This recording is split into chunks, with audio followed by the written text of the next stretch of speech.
Assalamualaikum warahmatullahi wabarakatuh. Selamat pagi anak-anakku. Bagaimana kabar kalian pagi ini? Insya Allah kita semua diberikan kesehatan oleh Allah Subhanahu wa Ta'ala. Amin amin ya rabbal alamin.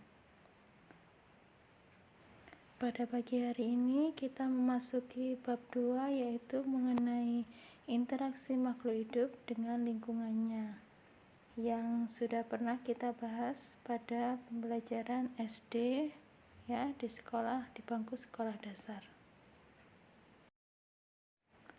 Adapun kompetensi dasar yaitu 3.7, menganalisis interaksi antara makhluk hidup dan lingkungannya serta dinamika populasi akibat interaksi tersebut. Kemudian 4.7, menyajikan hasil pengamatan terhadap interaksi makhluk hidup dengan lingkungan sekitarnya.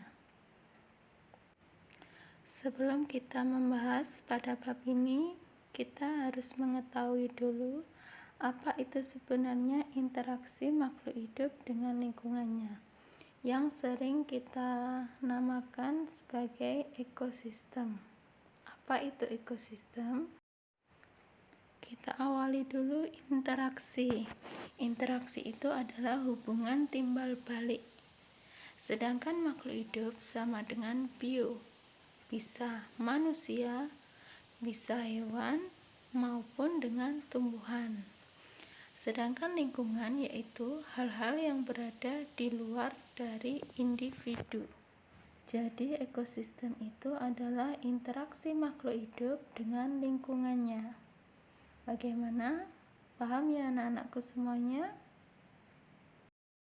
Nah, di sini ada lingkungan, ada habitat dan ekosistem. Apakah hubungan antara ketiganya? Yaitu lingkungan adalah segala sesuatu yang terdapat di sekitar makhluk hidup. Sedangkan habitat adalah tempat tinggal dari makhluk hidup. Kemudian ekosistem adalah interaksi, hubungan antara timbal balik antara makhluk hidup dengan lingkungannya. Ya.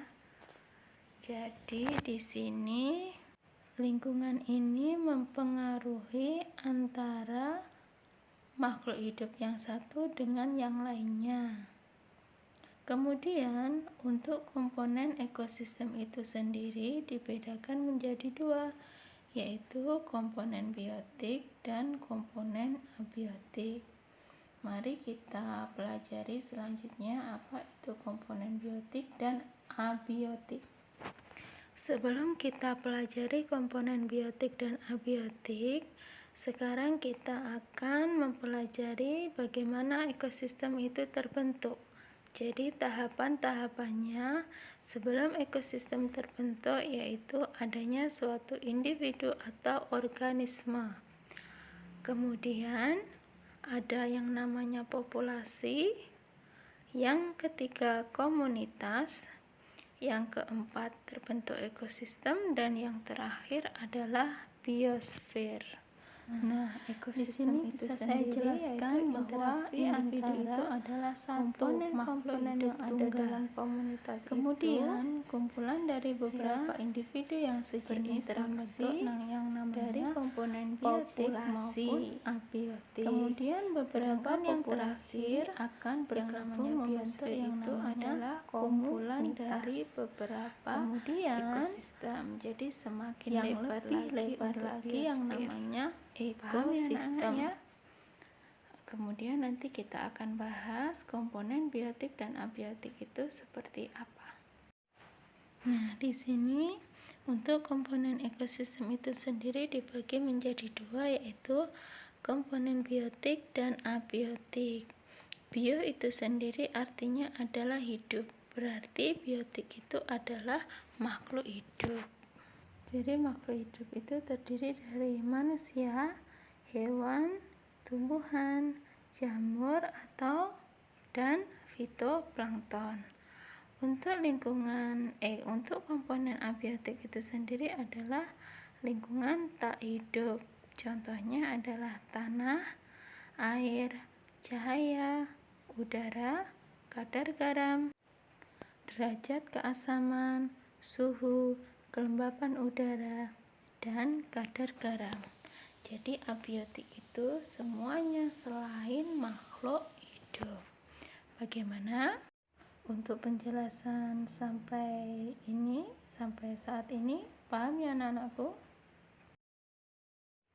Untuk evaluasi hari ini, yaitu tanggal 1 Februari 2021, kita akan belajar lebih memahami lagi lingkungan biotik dan abiotik di sekitar kita. Jadi saya minta kalian nanti silakan difotokan lingkungan yang ada di sekitar kalian. Jika kalian bisa menemukan sawah, ya sawah difoto.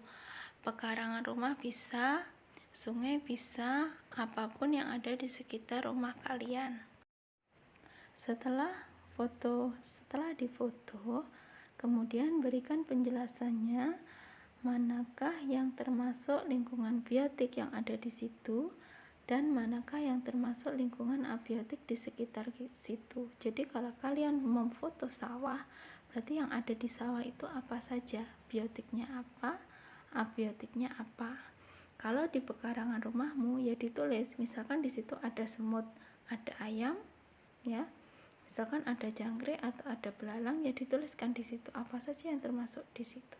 Jadi tidak di tempat lainnya sesuai yang ada di foto kalian. Kirim melalui WA, kirimkan ke nomornya Bu Hertin. Saya tunggu maksimal pukul 12.00 hari ini juga ya, jadi jam 7 sampai jam 12 siang. Terima kasih anak-anakku, semoga pembelajaran hari ini bisa bermanfaat bagi kita semuanya. Assalamualaikum warahmatullahi wabarakatuh.